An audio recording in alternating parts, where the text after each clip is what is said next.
Subscribe कीजिए scholar elite channel को और बेल आइकॉन को दबाइए लेटेस्ट एजुकेशनल वीडियो सबसे पहले देखने के लिए।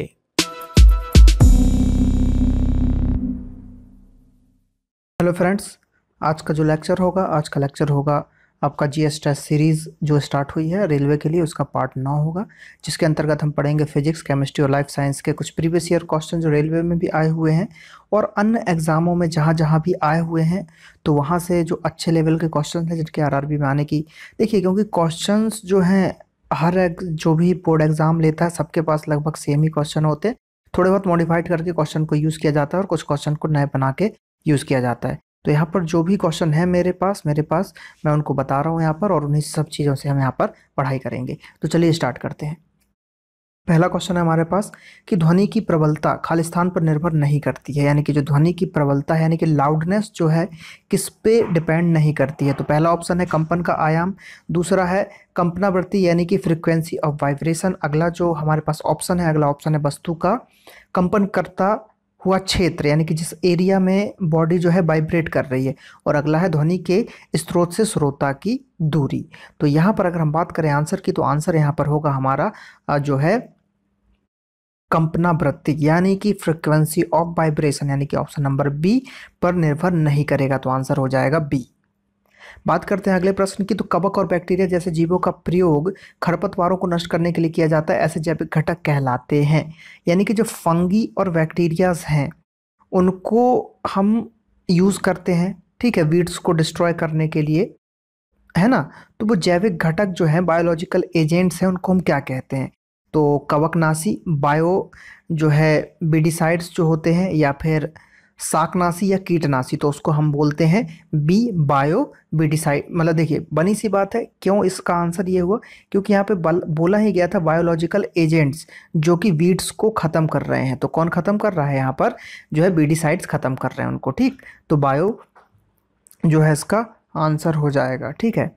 बात करते हैं अगले प्रश्न का। तो अगला प्रश्न है कि प्रजातियां हैं जो अब पृथ्वी पर कहीं भी मौजूद नहीं है, उनको क्या कहा जाता है? तो उनको कहा जाता है विलुप्त प्रजातियां। जो विलुप्त हो चुकी हैं तो उनको हम बोलेंगे विलुप्त प्रजातियां।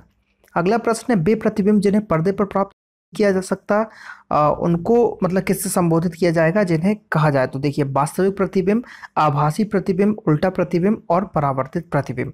तो पर्दे पर हम देखिए, जब आपने अगर मेरा फिजिक्स का लेक्चर पढ़ा होगा तो उसमें मैंने बताया था, जब मिरर के बारे में हमने पढ़ा था, लेंसेज के बारे में पढ़ा था, लाइट के बारे में पढ़ा था, तो जो इन सब चैप्टर में हमने प्रतिबिंब के बारे में पढ़ा था कि किसमें आभासी प्रतिबिंब बनेगा, किसमें सीधा प्रतिबिंब बनेगा, किसको हम पर्दे पे ले सकते हैं, किसको हम पर्दे पे नहीं ले सकते।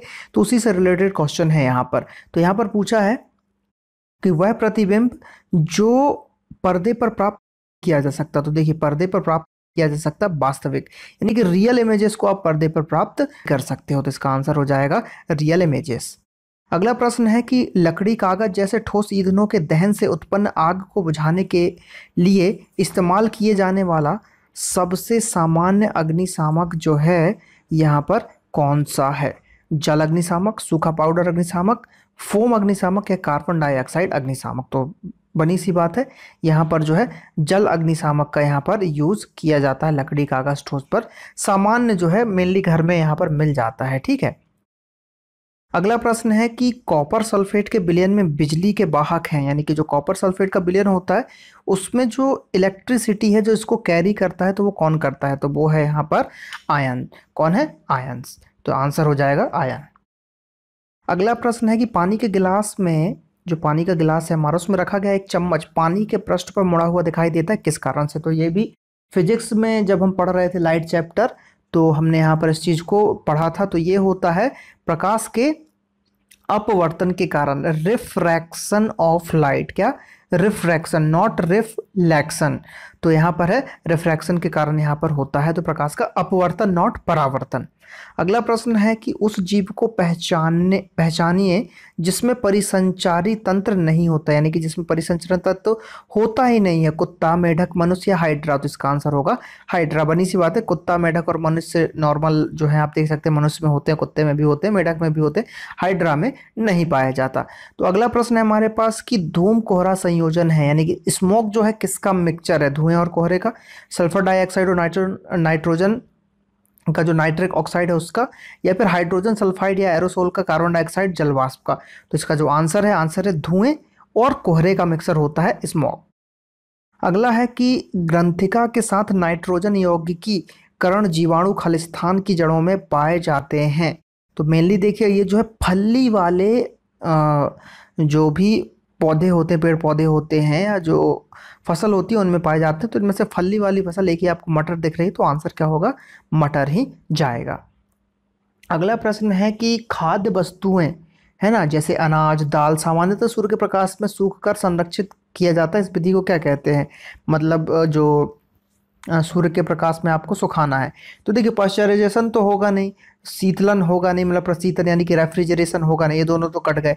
बॉयलिंग होगा नहीं, ये भी खत्म हो गया। तो बच गया कौन? Option number C. तो ऐसे प्रश्न बहुत आसान हो जाते हैं हमारे लिए, क्योंकि इसमें ऑप्शन ही ऐसे आते हैं जिनको हम देखते साथ ही एलिमिनेट कर सकते हैं। इसको बोलते हैं एलिमिनेशन। आपको आंसर नहीं पता, लेकिन आपको पता है कि धूप में सुखा रहे हैं तो रेफ्रिजरेशन होगा नहीं, जो पास्तेरीकरण यानी कि पाश्चराइजेशन है वो भी होगा नहीं, बॉयलिंग होगा नहीं, पानी में आप उबाल रहे हो। तो बच गया क्या? निर्जलीकरण, डिहाइड्रेशन। तो इसका आंसर क्या हो जाएगा? निर्जलीकरण।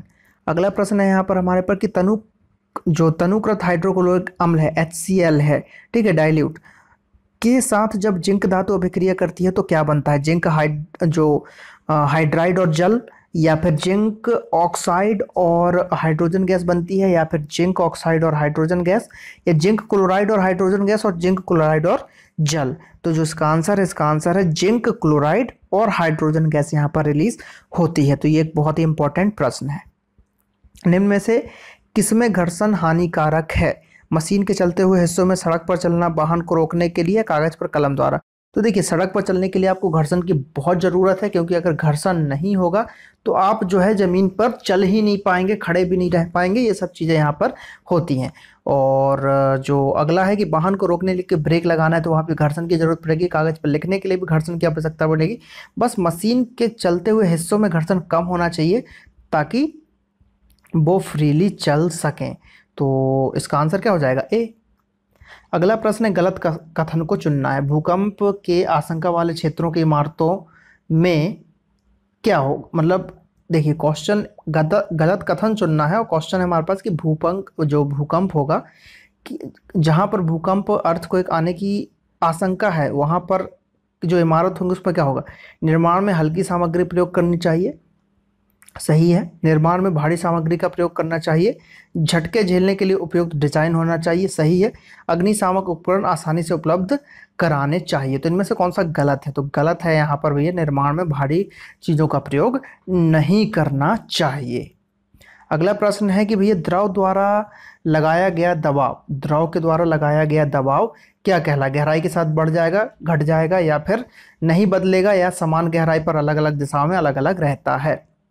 तो गहराई के साथ भैया दबाव बढ़ता जाता है। निम्न में से कौन घर्षण न्यूनतम करता है? पृष्ठ के बीच पहियों का उपयोग, या फिर टायर में खांचे, जूतों में तलवे, जो जूते के तलवे में कील, या फिर सड़पणशील सड़क पर बजरी का प्रसार। घर्षण को कौन न्यूनतम करेगा? तो वो करेगा आपका ये पृष्ठ के बीच पहियों का उपयोग, ये घर्षण को थोड़ा सा न्यूनतम करता है, ठीक है। फिर है अगला प्रश्न हमारे पास कि इस्पात में आसानी से जंग नहीं लगता और वह इसका मिश्र धातु है, यानी कि भैया कॉपर है, आयरन है, एल्यूमिनियम है, या पारद है यानी कि मरकरी है। तो वो है आयरन।